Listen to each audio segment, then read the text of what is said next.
Hi, I'm Atta Yaqub. I'm an actor from Glasgow and my parents came from Pakistan.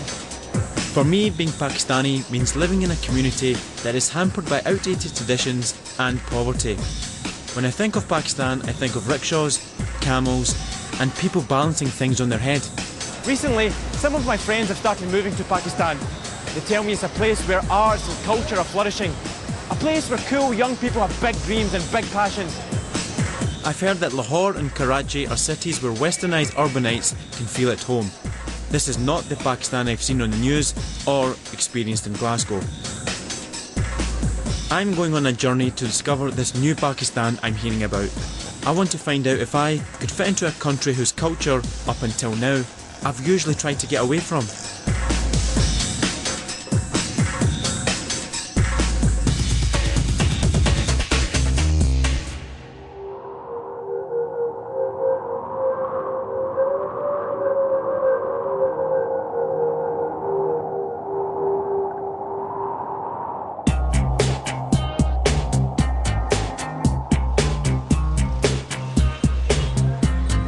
Karachi seemed like the natural place to start my journey. With a population of 13 million, it's Pakistan's largest city and the epicentre of the country's emerging media class. It's modern, cosmopolitan, and it's got a beach.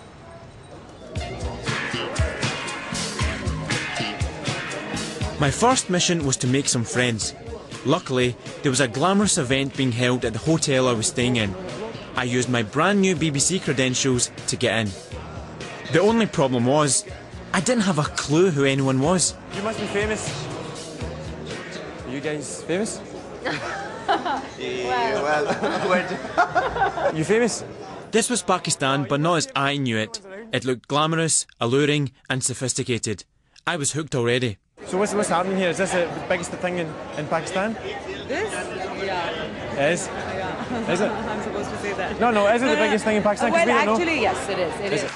It turned out I was at a press conference for the Lux Style Awards, Pakistan's version of the Oscars. I was mixing with the equivalent of Kate Moss, Bono and Giorgio Armani. I'm very proud to be Pakistani, but there's so much talent just starting here. You know, even I get very starstruck sometimes when I'm at the Lux Style Awards. Adnan apparently has heard about me. Have you heard about me? I've heard about him. Yeah, absolutely. I was in Glasgow for a film festival and people thought I was him. Bingo! Adnan was a model, stroke actor, stroke director, and was exactly the person I needed to gain entry to this glamorous world. Ali Zafar, biggest pop sensation in Pakistan right now. After a few hours of unashamed networking, I had a pocket full of contacts and an invite to a small after party. I was hanging with model Vaniza and designer Hassan Sheriar. Watching them do an impromptu photo shoot, I couldn't help comment on how modern they seemed for Pakistanis. Like when I go abroad and I tell people I'm a Muslim, they're like shocked. Still, they're like, wow, you're Muslim, you're a Pakistani? You can't get over it. and so when I count to three, we'll turn. Also at the party was British-born photographer Zubs. He came over for a wedding and was so amazed by the new Pakistan he decided to stay. In a short space of time, he's established himself as a top photographer. People over here are so much more modernised than the Asians in England. There's so much going on, and they're really exposed to media, to MTV. It's like the MTV generation. Also, if I make that in, more than ever before, because of the electronic media boom that we have in this country, what's happened is that for the first time, people in this country are more exposed than they ever have been before. They have access to the internet, they have access to countless television channels that they never had access to before. Are we far behind in the UK or are we far behind in Pakistan? I think we're a little far behind in both places. Both places have their strong points and have their not so strong points. I do find the magazines in the UK a bit. They celebrate a certain element of Bollywood that they actually believe in, which doesn't exist. and which doesn't even exist. Yeah. Why do you think people in the UK have that kind of perspective, especially Asians? Your parents or whoever left 30, 40 years ago, remember Pakistan as whatever it was, and they keep coming back to their own either villages or their little towns, not realizing that the cities are growing, people are growing, not just cities but people are growing. You know, so it's different, things are changing. We're progressing with time and evolving with time, being Pakistanis, but the Britishers there or Americans are stuck in that time. We found a new place to live where we're taught to grow strong. I thought I'd be too modern for Pakistanis. Already I was getting told it was me who was behind the times. Still, Zoob's success inspired me to find out if there was a place for me in this new, media-driven country. I dropped in on another contact I'd made, Danish Zahoor, the 27-year-old Vice President of youth channel The Music. Right now, the Pakistani media is at its peak and it's accelerating at a very fast pace.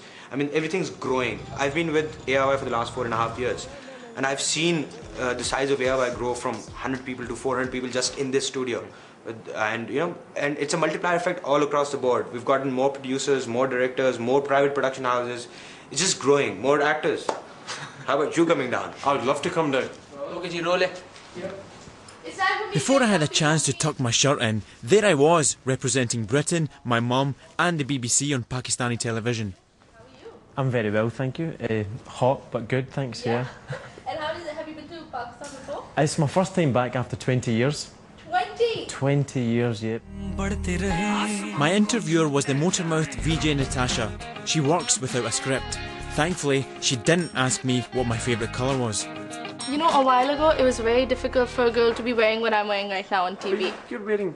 Yeah, but you have to realize where we're coming from. So it was quite a big jump because, you know, you have people judging you. That's the only thing. A lot of young girls want to look like you.